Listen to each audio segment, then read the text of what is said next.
La técnica e instrumentos de investigación. La técnica son medios diseñados para la recolección, concentración, procesamiento y análisis de datos en un área específica. La técnica organiza e integra información. Unos ejemplos podrían ser que ordena las etapas de investigación, llevan un control de datos, ordena los resultados obtenidos, aporta instrumentos para manejar la información y estructura la obtención de conocimientos. La técnica de recolección son herramientas que permiten recolectar datos rápidamente y estructurada en el análisis después. En la investigación social combinamos varias técnicas de recolección de datos para que éstas tengan una validez y confiabilidad de una investigación. Existen dos técnicas de recolección, la técnica documental y la técnica de campo. La técnica documental es la que recopila información sobre un tema en diversas fuentes. Comienza en la delimitación del tema, planteamiento del problema y la formulación de la hipótesis.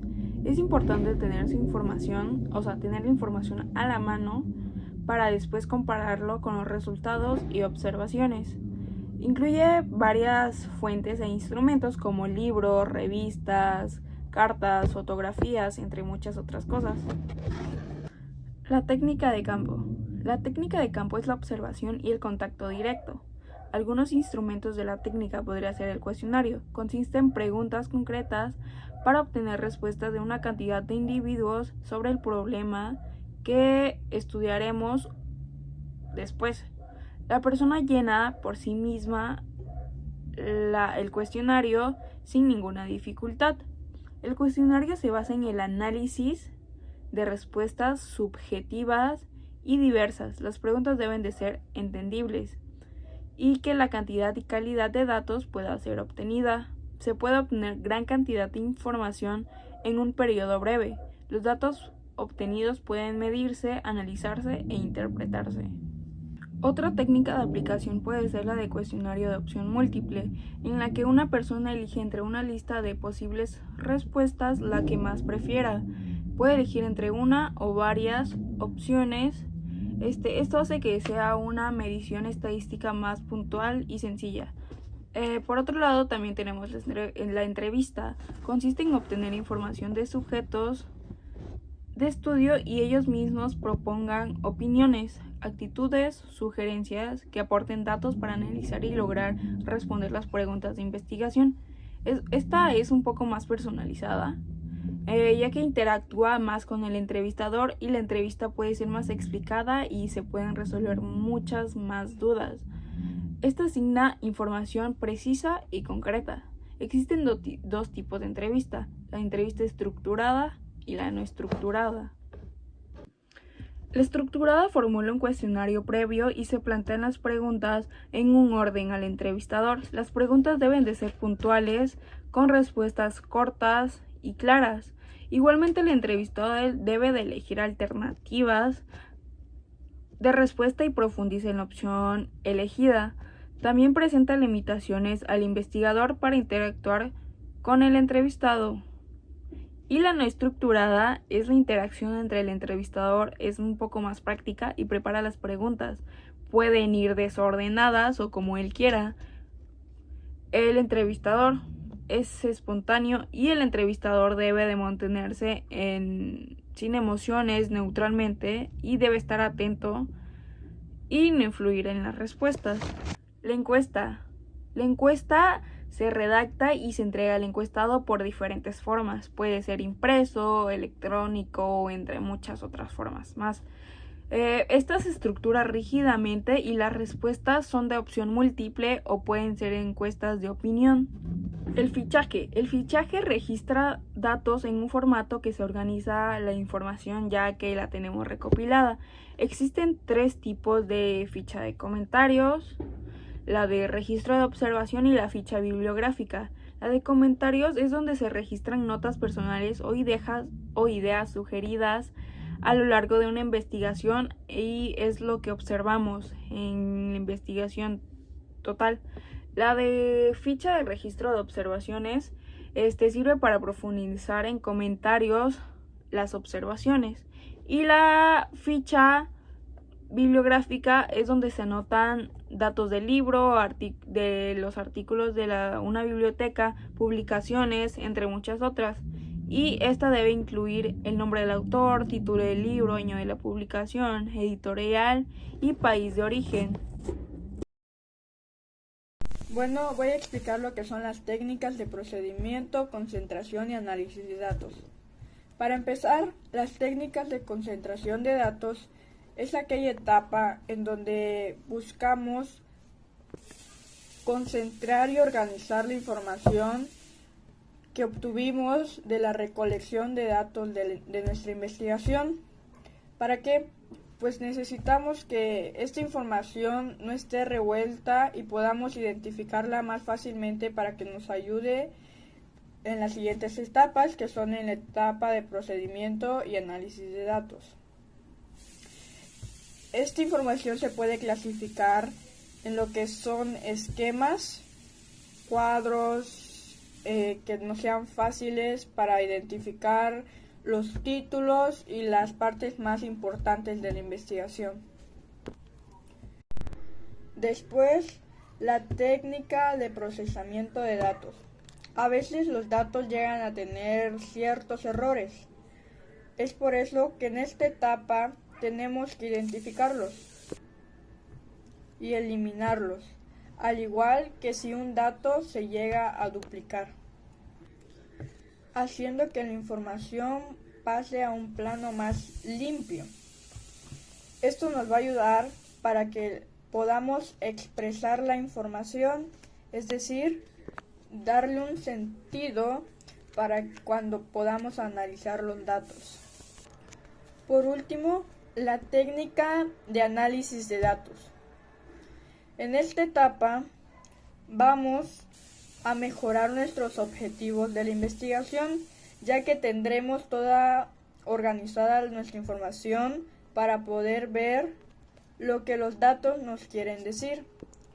Estos últimos pueden ser cualitativos y cuantitativos, y es fundamental compararlos con nuestra teoría. Para que las relaciones de causa-efecto sean evidentes y no haya ninguna contradicción. Las técnicas de análisis de datos se dividen en 4. La primera es la descriptiva. En esta parte nos preguntamos qué pasó y nos describe, como su nombre ya lo dice, el fenómeno. La segunda es la diagnóstica y nos habla sobre por qué pasó el fenómeno, es decir, qué nos llevó hasta ese momento. La tercera es la predictiva y nos dice qué es lo que podría pasar a causa de ese fenómeno. Y la cuarta es la prescriptiva y nos habla sobre los factores y variables de la situación. Es decir, nos dice qué acciones podríamos tomar en un futuro. Y es así como termino de explicar estas técnicas. Estas técnicas nos ayudan a tener más claro la información para nuestra investigación y a entender el fenómeno del que estamos hablando. Buenas tardes, profesora. Yo soy Astrid Nicole León Aguilar, del primero grado, primero B, y pues soy el número 25 en la lista y a mí me tocó las formas de dar créditos. Primero que nada, antes de hacer esto tenemos que solicitar pues los pasos que tenemos que hacer realmente antes de solicitarlos y la manera de hacerlo. Uno de esos pasos puede ser solicitar garantía, dejar todo por escrito, tener un área de cobranza, hablar sobre las regalías, evaluar las condiciones de tu empresa, establecer políticas y cosas así por el estilo, para que más que nada tu empresa esté protegida por si algo llega a pasar mal y pues no vayan a haber problemas legales del tipo del uso de imagen inapropiado o pues chantaje, mil cosas que pueden ser solicitadas mediante una demanda. Bueno, una pregunta muy importante: ¿qué son los créditos en un trabajo escrito?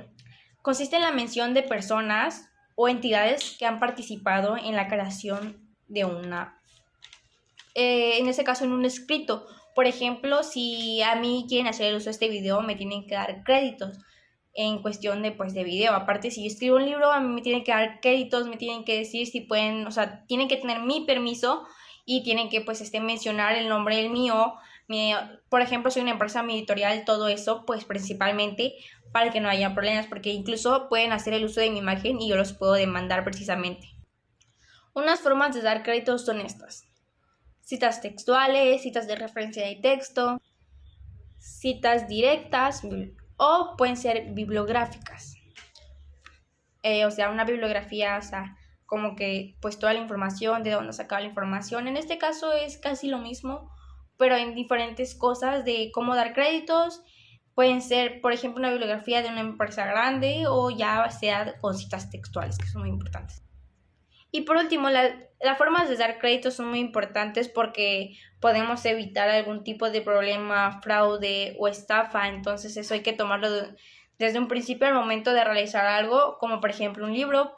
Esto es muy importante porque incluso te pueden llegar a demandar por haber utilizado la imagen, la voz o las palabras de alguien que ya estaba registrado como autor.